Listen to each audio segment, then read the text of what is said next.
Today, I'm transforming a cozy balcony in New Jersey into a vibrant, edible oasis. It's perfect for a couple who loves to cook. They can step onto their balcony and snip fresh ingredients for any dish. Let's get growing.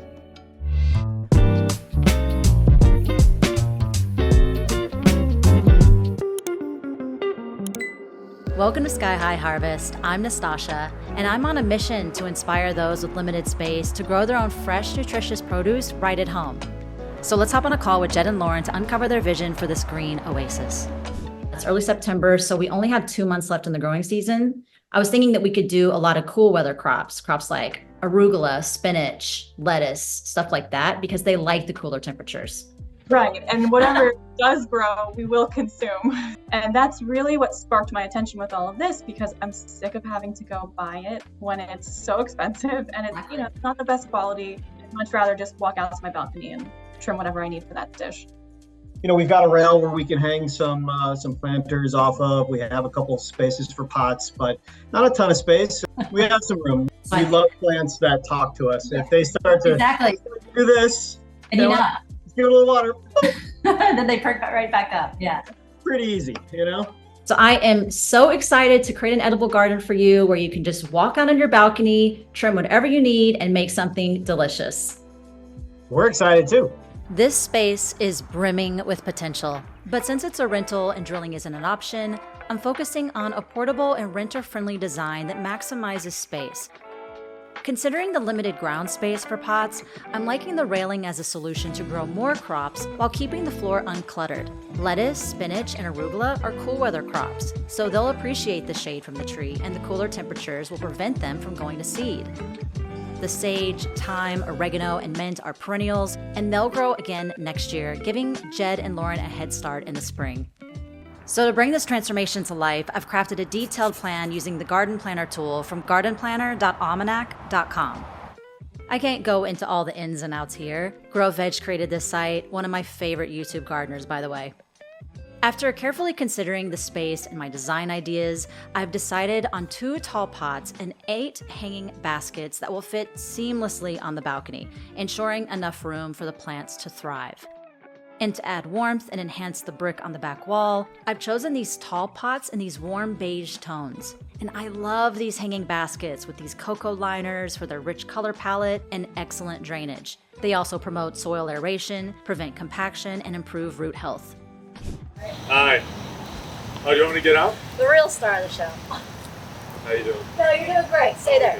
So, we made it here to Edgewater, New Jersey. Oh, you're... We made it here to Edgewater, New Jersey. Okay, so we made it here to Edgewater, New Jersey. We just started kind of moving some furniture around and everything.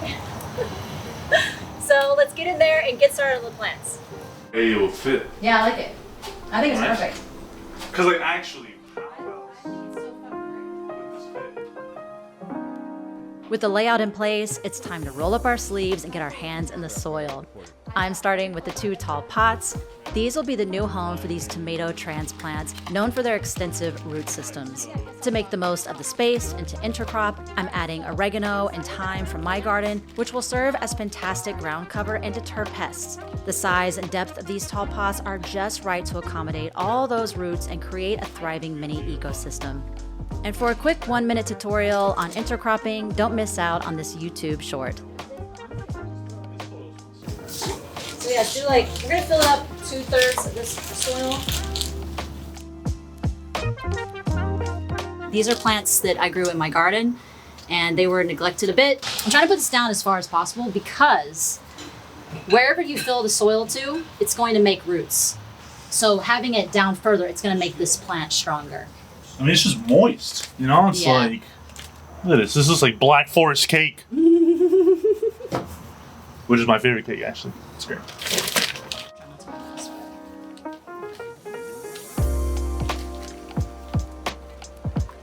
So anytime you have a leaf that's touching the soil, you cut it off. That's an easy way for bugs to climb up. Oh. Just gives them more surface area to climb up.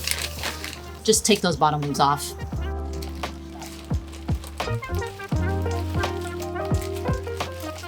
But the fertilizer is key. If you want big plants, you need to fertilize. This is where I wish YouTube had a smell Yes, you guys can really appreciate how terrible this smells. It smells terrible, but I can't stop smelling it. I know. You kind of want to smell it. I kind of want to keep smelling it, but I also don't want to smell it at all. What is the facial expression for the smell? Some plants are going to die at the frost, and you have to start over next year. And then some plants are going to grow back. But you don't have to repot the whole thing. You don't have to take out all the soil. No, you just start over with a new seed next year. Oh, that's okay. Yeah, see? This is what's going to be cool about this space for them, is they're already going to have this set up. So come April, they can just throw some tomato seeds in here, and it's going to make new tomatoes. Now that we have the tomato plants in their pots, let's move on to the... So I nearly forgot to create drainage holes at the bottom of these pots. It's essential for every tomato plant to have proper drainage because tomatoes are not fans of wet feet. In other words, they don't appreciate their roots sitting in water, as it can lead to fungal infections, which we definitely want to avoid. Do as I say, not as I almost didn't do. Messy patio is a sign of fruitful things to come. That's right. I'm still considering the number and placement of the hanging baskets. We've got a total of 8 to work with, but I want to strike that perfect balance. I don't want to overwhelm the space, but at the same time, I'm aiming to make the most of the available soil surface area to maximize this precious balcony real estate. In other words, I want to grow as many crops as possible and it still look aesthetically pleasing. But I finally decided that 3 should be enough, and with intercropping, I will be able to fit almost all the crops I had intended. I'm only losing 2 crops that I wanted to plant, the arugula and the spinach, and it's fine. It's totally fine. Hey, give this video a thumbs up if you think I made the right choice. I absolutely love the depth of these hanging baskets. It provides ample square footage for the plant roots to explore and absorb all the nutrients they need. Whether you're using pots or really any containers, always opt for potting soil, as it's enriched with nutrients our plants need to thrive. One of my favorite potting soils, Happy Frog, is linked in the description below, along with all the other supplies for this transformation. Let's finish placing these babies in their new home. First up, a mint transplant from my own garden. Always keep mint in a pot.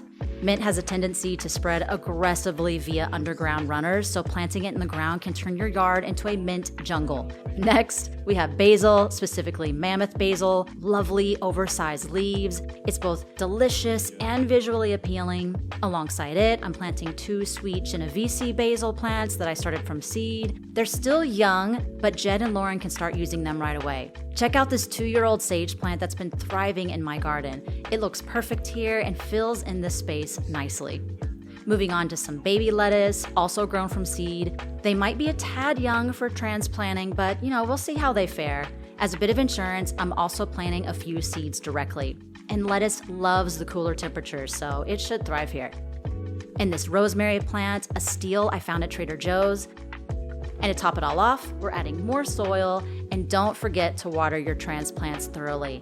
Let that water drip out. It helps the soil settle and fills any air pockets or gaps. Plants like to feel secure in their new home, so this step is essential to reduce the transplant shock. And how would you make the most of this balcony? Would you do anything differently? I'd love to hear the crops you would grow. Just leave us a comment below.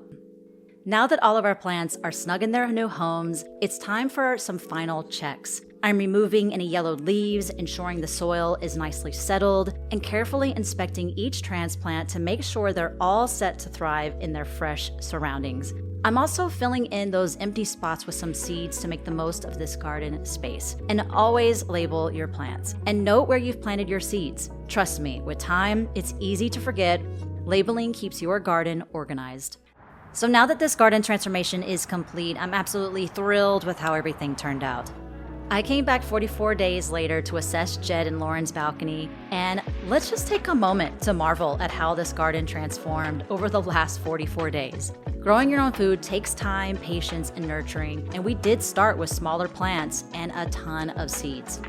And this once ordinary balcony has been transformed into an edible oasis, boasting an impressive array of plant varieties. We're talking 2 types of tomatoes, 3 varieties of peppers, 2 kinds of basil, 3 diverse types of lettuce, and an herb lineup that includes rosemary, sage, mint, cilantro, oregano, and thyme.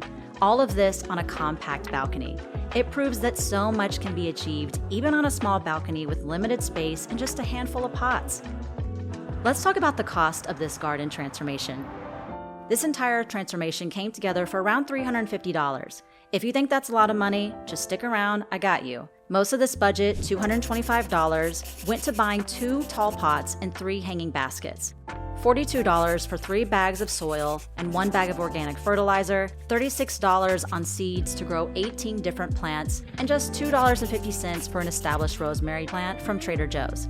If you need basic tools, we're looking at roughly $50. Gardening shears, a watering can, a pair of gloves, and a hand shovel. And if you're on a tighter budget, don't hesitate to skip the fancy pots and hanging baskets. That's what we spent most of the money on. You can repurpose bags that you accumulate from grocery stores. As long as they have drainage, they'll work and they're free. My first year gardening, all I used were grocery bags and they worked fantastic. Thank you so much for watching. Make sure you subscribe to follow updates to see how this garden transformation grows. And until next time, stay high with plants. We told you we're moving next month, right? I can't help myself.